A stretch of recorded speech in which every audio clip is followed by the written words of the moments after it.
Tell the court how much my silence was worth, Caleb. Maya Whitaker said it so softly that half the courtroom almost missed it, but Caleb Prescott heard every word.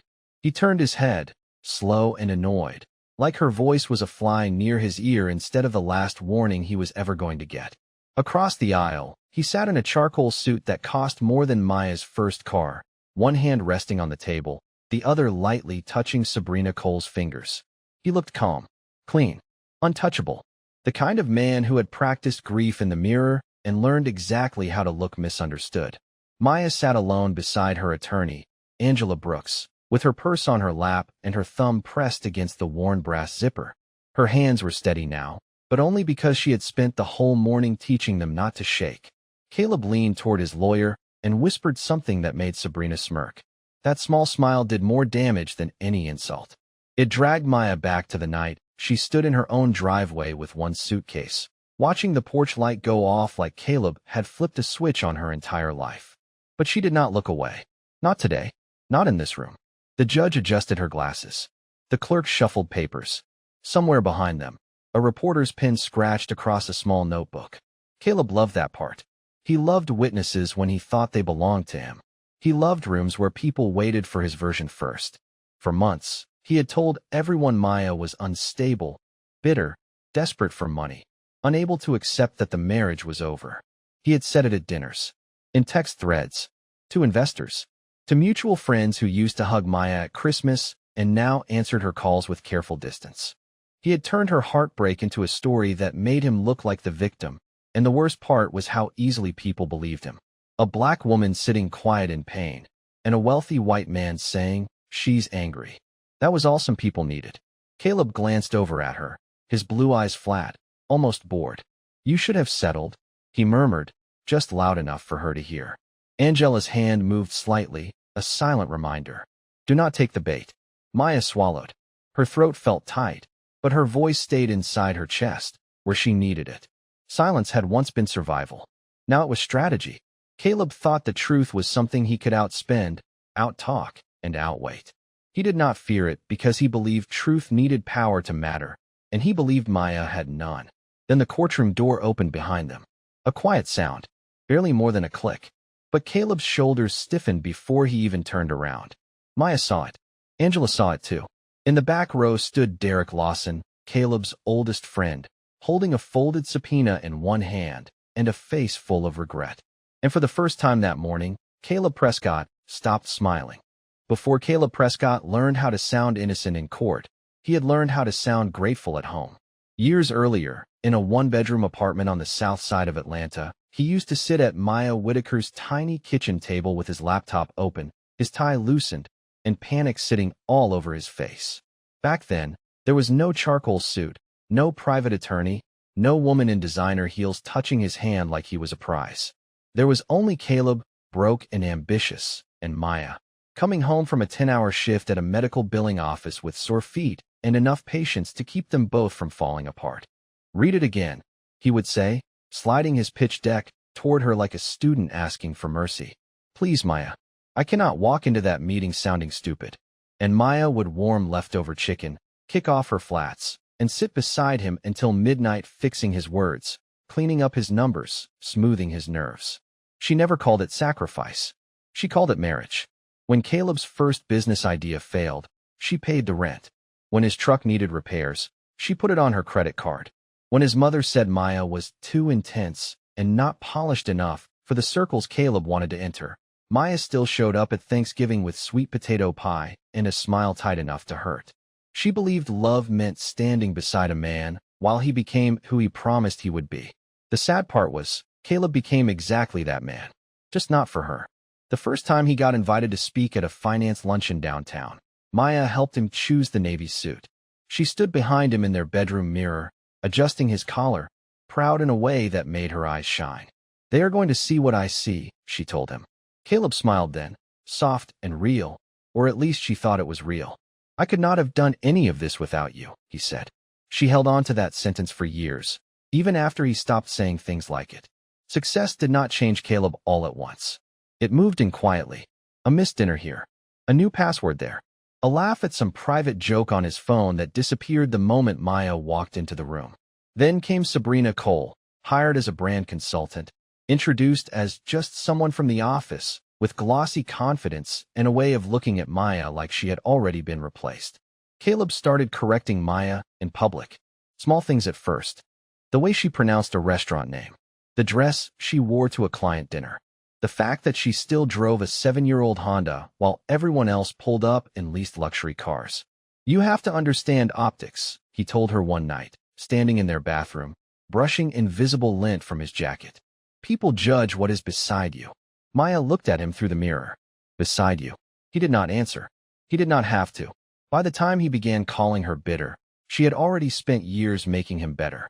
By the time he told people she wanted his money, he had already spent hers. And by the time Maya understood that Caleb was not rewriting their marriage by accident, he had already handed the first draft to everyone they knew. What he did not know was that stories built on lies have weak foundations. And Maya had kept every receipt. The night Caleb took the house did not begin with shouting. That was what Maya remembered most. It began with the low hum of the dishwasher, the smell of rain coming through a cracked kitchen window, and Caleb standing by the marble island with his phone in one hand like he had somewhere better to be. Maya had just come home from work with a paper bag of groceries pressed against her hip. She saw Sabrina's cream-colored coat hanging over the back of a dining chair before she saw Sabrina herself. The coat looked too comfortable there, too familiar, like it had already decided Maya was the guest. Why is she here? Maya asked, setting the groceries down slowly. Caleb did not even blink. Because we need to talk like adults. Sabrina stood near the stairs, arms folded, eyes moving over Maya's scrubs, her tired face, her rain-damp hair. She did not say anything. She did not need to. Her silence was dressed up as victory. Caleb slid a folder across the counter. I want this handled cleanly. Maya looked at the papers but did not touch them. Handled. Her voice came out small, and she hated that. You mean our marriage? Caleb sighed, as if she was making a scene by having a heart. Maya, do not do this. You knew we were not working. I knew you stopped coming home, she said. That is different. His jaw tightened. For 1 second, the polished version of him cracked, and the man underneath stepped through. You have no proof of anything. No real money. No legal ground to stand on. This house is tied to my company, and you know you cannot fight me on that. Maya felt the room tilt, not enough for anyone else to notice, but enough that she reached for the edge of the counter. The same counter she had picked out during a clearance sale. The same kitchen where she had packed his lunches, edited his proposals, and prayed over bills he promised he would pay back. Sabrina finally spoke, soft and sharp. It might be easier if you just let go. Maya looked at her, then at Caleb. Did you bring her here to watch? Caleb did not answer. That was answer enough. 10 minutes later, Maya stood in the bedroom while Caleb waited by the door, checking his watch. She packed as if her hands belonged to somebody else. 2 sweaters. 1 pair of jeans. Her grandmother's Bible. A framed photo she almost took, then left face down on the dresser. When she reached for her wedding ring, she paused. The diamond caught the light like it still meant something. Then she slipped it off and dropped it into the pocket of her coat. Outside, rain tapped against the driveway as she rolled one suitcase behind her. Caleb stayed under the porch, dry and still. You should be smart, he called after her. Nobody is going to believe this version of you. Maya turned once. Her eyes burned, but no tears fell. Not in front of him. Not anymore. By midnight, Caleb sent Derek Lawson a message that said, she will break before this ever reaches court. But what Caleb did not know was that Maya had stopped breaking the moment he locked the door behind her. Maya spent her first night away from the house in a roadside motel off I-20, in a room that smelled faintly like bleach and old carpet. The air conditioner rattled every few minutes. A vending machine buzzed outside her door. She sat on the edge of the bed with her suitcase still zipped, her coat still on, and her wedding ring resting in her palm like evidence from someone else's life. For 1 hour, she let herself feel it. Not loudly, not dramatically, just enough to admit that the man she had built a life with had looked her in the face and treated her like an inconvenience. Then, a little after 2 in the morning, Maya opened her phone and started taking screenshots. Bank transfers. Mortgage emails. Text messages from Caleb asking her to cover bills just this once. Photos of receipts. Calendar invites for meetings she had helped him prepare for. Voice messages where his tone shifted from sweet to cold depending on what he needed. By sunrise, her grief had a folder name: Prescott Divorce. 2 days later, she walked into a small legal office above a coffee shop in Decatur, wearing the same black flats she had worn to work for 3 years. Angela Brooks did not greet her with pity. She offered coffee, a chair, and a yellow legal pad. "Tell me what happened," Angela said. Maya stared at the pad for a long second. "All of it," Angela nodded. "Especially the parts you think no one will believe." So Maya talked. About the coat on the dining chair. About Sabrina standing near the stairs. About Caleb saying she had no proof, no money, no legal ground. About the message she saw flash on his old iPad months earlier from Derek Lawson, laughing about how Caleb was getting his story straight. Angela listened without interrupting.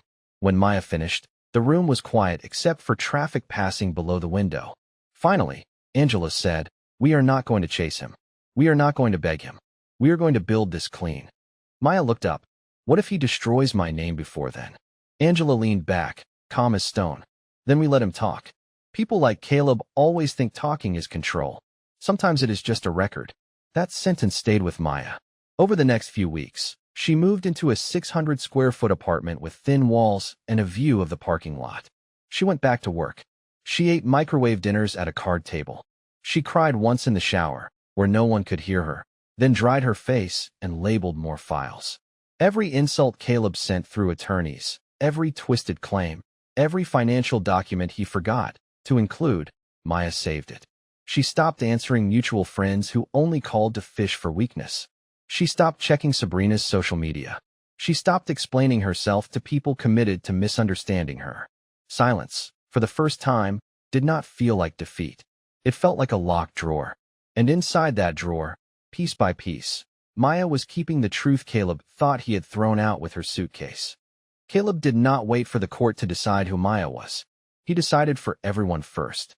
By the second month of their separation, his version of the story had already traveled farther than the truth ever could. At a private dinner in Buckhead, he leaned back in a leather chair, shook his head, and told two investors that Maya had become unpredictable. At a charity mixer, he told an old college friend she was trying to punish him for moving on. On the phone with his mother, he lowered his voice and said, "I tried to help her, but she wants a fight." Every time he said it, the lie got smoother.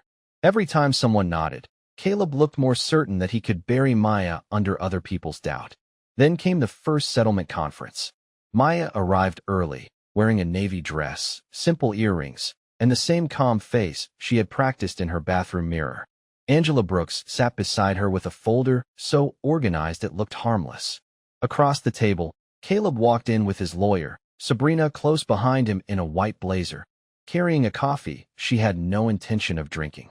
Caleb smiled like the room belonged to him. "Maya," he said, almost warmly, "I am glad you finally came ready to be reasonable." Maya looked at him for 1 second, then looked back at Angela. She had learned that not every insult deserved oxygen. Caleb's attorney began with a polished speech about emotional distress, financial confusion, and Maya's supposed refusal to accept the end of the marriage. He made her sound unstable without ever using the word. He made Caleb sound patient without mentioning the night in the rain. Sabrina sat behind him, crossing her legs, her expression soft with fake concern. "We just want peace," she said, as if she had not stood in Maya's home and watched her pack a suitcase. Maya felt heat rise in her chest. Not anger exactly. Something older. Something tired. She wanted to say, "Peace was never what you wanted. You wanted my place, my name erased from the walls, my work turned invisible." Instead, she folded her hands in her lap. Angela slid one document forward. "Before we discuss peace, we need updated financial disclosures." Caleb's smile thinned. "Everything relevant has been provided." Angela looked at him over her glasses. "Relevant is not your decision." For the first time, the room lost its shine. Caleb glanced at Sabrina, then at his lawyer. It lasted half a second, but Maya caught it. Fear did not always look like panic. Sometimes it looked like a man realizing the woman he underestimated had started reading the fine print. The meeting ended without agreement. Outside, in the hallway, Caleb stepped close enough that only Maya could hear him. "You are embarrassing yourself," he said. "Nobody is coming to save you." Maya's fingers tightened around the small USB drive in her purse. She did not tell him about the emails. She did not tell him about the missing account statements. And she did not tell him that Derek Lawson had already ignored 3 of Caleb's calls that morning. Caleb thought Maya was alone because the room was quiet around her. But silence was never proof of emptiness. Sometimes it was the sound right before a witness decides to speak. Derek Lawson had known Caleb Prescott since they were 19, back when both of them thought confidence was the same thing as character. They met in a business class at Georgia State, split cheap pizzas during finals week, and promised each other that one day they would not have to check their bank accounts before ordering dinner. For years, Derek believed Caleb was just ambitious. Sharp, maybe a little selfish, but not cruel. He told himself that because it was easier than admitting he had watched his best friend become the kind of man who could look at his wife's pain and see an opportunity. Derek had been there for the small moments nobody wrote down. He heard Caleb joke that Maya was good for the struggle years, but not the life he was building. He saw Sabrina leave Caleb's office late one evening with her heels in one hand and a calm smile on her face, while Caleb told Derek, "Do not make that face. My marriage has been over for months." But it had not been over. Maya was still at home, still paying bills, still believing late nights meant work. Derek said nothing then. Silence was easier when the damage belonged to somebody else. Then Caleb started needing more from him. First, it was casual. "If anyone asks, Sabrina and I started after Maya moved out." Then it was firmer. "You were with me that night after the investor dinner, remember?" Then came the call after the settlement conference, Caleb's voice low and impatient. "Derek, this is serious. I need you to be clear if my attorney contacts you. Maya is unstable. She threatened to ruin me. You saw how she acted." Derek sat in his parked car outside a Kroger, the phone pressed to his ear, watching families push carts through the afternoon heat. "I did not see that, Caleb." The silence on the line changed. "You saw enough." That night, Derek could not sleep. His wife, Lisa, found him at the kitchen table at 3 in the morning, staring at his phone like it had accused him of something. "What did Caleb do now?" she asked. Derek rubbed his face. "He wants me to lie." Lisa did not look surprised, and that hurt more than if she had. "Then do not." It should have been that simple. But Caleb had helped Derek get clients. Caleb knew about old debts, bad decisions, things Derek had spent years fixing. Friendship with Caleb had always come with invisible strings. The next morning, Derek opened an old voicemail by accident while searching for a contractor's number. It was from Maya, months before the separation. Her voice was quiet, tired, careful. "Caleb, I am not trying to fight you. I just want us to be honest. I just want what is fair." Derek sat still until the message ended. There was no rage in her voice, no greed, just a woman trying not to disappear. By noon, he called Angela Brooks's office from a pay phone outside a gas station, because somehow using his own cell felt too dirty. "My name is Derek Lawson," he said, his voice rough. "I think I have information about Caleb Prescott." On the other end, Angela went silent for one breath. "Are you willing to testify?" Derek looked across the street at the courthouse steps, bright in the Georgia sun. For the first time in years, he answered Caleb with the truth. "Yes." The courtroom felt smaller after Derek Lawson walked in. Caleb noticed it first. His back straightened, his hand froze near the cuff of his sleeve, and the confident little smile he had worn all morning slipped just enough for Maya to see the man underneath. Sabrina leaned toward him and whispered, "What is he doing here?" Caleb did not answer. He kept staring at Derek like a locked door had opened by itself. Angela Brooks rose from her chair with the same calm she had carried from the beginning. "Your Honor, we called Derek Lawson." A low murmur moved through the room. Derek walked to the witness stand slowly, not because he wanted attention, but because every step seemed to cost him something. He avoided Caleb's eyes until after he was sworn in. Then, finally, he looked at his old friend. Caleb gave him the smallest shake of his head. A warning, a plea, a command dressed up as friendship. Derek looked away. Angela approached with a thin folder in her hand. "Mr. Lawson, how long have you known Mr. Prescott?" Derek cleared his throat. "Almost 20 years. Would you describe him as a close friend?" Derek's jaw tightened. "I would have, yes." Caleb's lawyer shifted in his seat. Maya sat so still she could hear her own heartbeat. Angela continued, "Did Mr. Prescott ever speak to you about his marriage to Maya Whitaker?" Derek nodded. "Many times." "And did those conversations match what he has told this court?" Derek took a breath. The room waited with him. No, Caleb's face changed color so fast, it was almost startling. Sabrina pulled her hand away from his arm. Angela did not rush. What did he tell you? Derek looked down at his hands. He said Maya helped him when he had nothing. He said she paid bills, helped with presentations, kept things running at home. He knew she had contributed. He knew. Maya blinked, and for a second the ceiling lights blurred. Not because Derek's words surprised her, but because somebody finally said them out loud where they could not be dismissed as emotion. Angela stepped closer. Did Mr. Prescott ever discuss removing her from the home? Caleb's attorney stood. Objection. The judge lifted one hand. Overruled. The witness may answer. Derek swallowed. Yes. He said if she left without a fight, it would make everything easier. He said she did not have the money to drag it out. A woman in the back row whispered, Lord have mercy. Caleb stared straight ahead now, jaw locked. Angela opened the folder. Did he ask you to give false information about his relationship with Sabrina Cole? Derek closed his eyes for half a second. Yes. Sabrina's face went blank. He asked me to say their relationship started after Maya moved out. That was not true. The air left the room in one quiet wave. Maya did not smile. She did not need to. Caleb had spent months turning her silence into guilt. Now his own friend was turning that silence back into evidence. Angela paused, then asked the question that made Caleb grip the edge of the table. Mr. Lawson, did you bring the materials we discussed? Derek reached into his jacket and placed a small black flash drive on the stand. Caleb finally turned toward Maya, and for the first time, there was no contempt in his eyes. Only fear. The flash drive looked too small to carry the weight of a marriage, but when Derek placed it on the witness stand, Caleb stared at it like it could breathe. Angela Brooks asked the court for permission to enter the files into evidence, and for the first time all morning, Caleb's lawyer did not rise quickly. He looked at Caleb first. That was the mistake. Everyone saw it. The judge approved the review, and minutes later, the courtroom monitor lit up with a still frame from Caleb's home office. Nothing dramatic. No shouting. No chaos.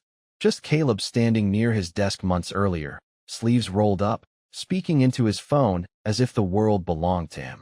His voice filled the room, clear and familiar. Maya will leave if I make staying expensive enough. She does not have the stomach for court.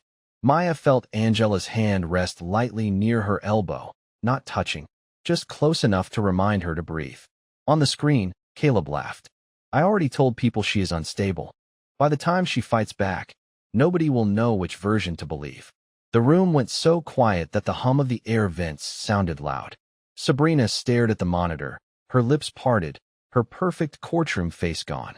Caleb sat frozen, but his eyes moved fast, like a man searching for an exit in a room with no doors. Angela played the next file, a string of messages between Caleb and Derek. There were no complicated legal words, no confusion, no room for misunderstanding. Caleb had written about hiding accounts, delaying disclosures, and making Maya too tired to keep going. Each message appeared on the screen plain as daylight. Maya looked down at her own hands. For months, those words had lived in her body as fear. Now they lived in the record. Angela turned back to Derek. Mr. Lawson, did Mr. Prescott send these messages to you? Derek's voice was low. Yes, he did. Did you alter them in any way? No, why did you keep them? Derek looked toward Caleb, and something sad passed over his face. At first, I think I kept them to protect myself. Then I realized they might be the only way someone believed her. That sentence landed harder than the files. Maya swallowed, and this time she did not fight the tears gathering in her eyes. They were not helpless tears. They were release. The kind that come when a locked door finally opens from the inside. Caleb leaned toward his attorney, whispering sharply now, but the judge noticed. Mr. Prescott, she said, her voice firm, you will remain silent unless addressed. The same man who had told Maya nobody would believe her now had to sit quietly while his own words explained him. Angela did not look triumphant. She simply placed one more printed exhibit on the table. Bank records Caleb had claimed did not exist. The truth did not need to scream. It had dates, times, signatures, and a friend who could no longer sleep beside a lie. Maya finally looked at Caleb. Not with hatred, not with longing, just with the steady eyes of a woman who had survived being erased and was watching her name return to the page. When the judge returned, the courtroom rose together, then settled into a silence that felt heavier than anything that had been said that day. Maya folded her hands in front of her, not because she was afraid anymore, but because she had spent so many months holding herself together that she did not quite know what it felt like to finally let go. Caleb stared straight ahead. His shoulders, once squared with confidence, now looked tired. Sabrina sat several seats away, no longer reaching for his hand. She kept her eyes fixed on the floor, as though the distance between them had appeared all at once. The judge reviewed the findings carefully before speaking. She acknowledged the financial records that had been withheld, the misleading statements presented during the proceedings, and the testimony that had been supported by documents and electronic communications. Then she ruled in Maya's favor on the disputed financial matters and ordered additional review of Caleb's disclosures. It was not dramatic. There was no cheering, no applause, no triumphant music. Justice, Maya realized, rarely sounded loud. Most of the time, it sounded like a calm voice reading facts that could no longer be ignored. Caleb closed his eyes for a brief moment. Everything he had spent months trying to control had slipped through his hands because of one thing he never respected enough: the truth. Outside the courtroom, reporters gathered near the courthouse steps. Cameras turned toward Caleb first, but he lowered his head and walked past them without saying a word. The man who had once spoken so confidently about Maya to anyone willing to listen suddenly had nothing left to say. Sabrina paused near the sidewalk, looked back once, then quietly walked in the opposite direction. She did not argue. She did not wait. Some relationships survive on admiration. Very few survive exposure. Maya stepped outside a few minutes later with Angela Brooks beside her. The afternoon sun warmed the courthouse steps, and for the first time in a long while, Maya noticed the simple things around her. The breeze moving through the trees. A little boy laughing while chasing a pigeon across the plaza. A woman sharing coffee with her father on a nearby bench. Ordinary moments. The kind she had stopped seeing while trying to survive. Derek waited near the bottom of the stairs. He looked uncomfortable, almost uncertain whether he deserved to be there. When Maya reached him, neither of them spoke for several seconds. Finally, Derek said quietly, "I should have told the truth sooner." Maya looked at him with gentle eyes. "Maybe, but you told it before it was too late." He nodded once, emotion catching in his throat. "I am sorry." Maya gave him a small smile. Being sorry matters when it changes what you do next. They shook hands, not as friends, but as two people who had chosen honesty over comfort. Angela walked toward the parking lot to take a phone call, leaving Maya standing alone on the courthouse steps. Her phone buzzed. It was a message from a young woman she had worked with years ago. "I heard what happened today. Thank you for not giving up. I needed to see that someone could make it through something like this."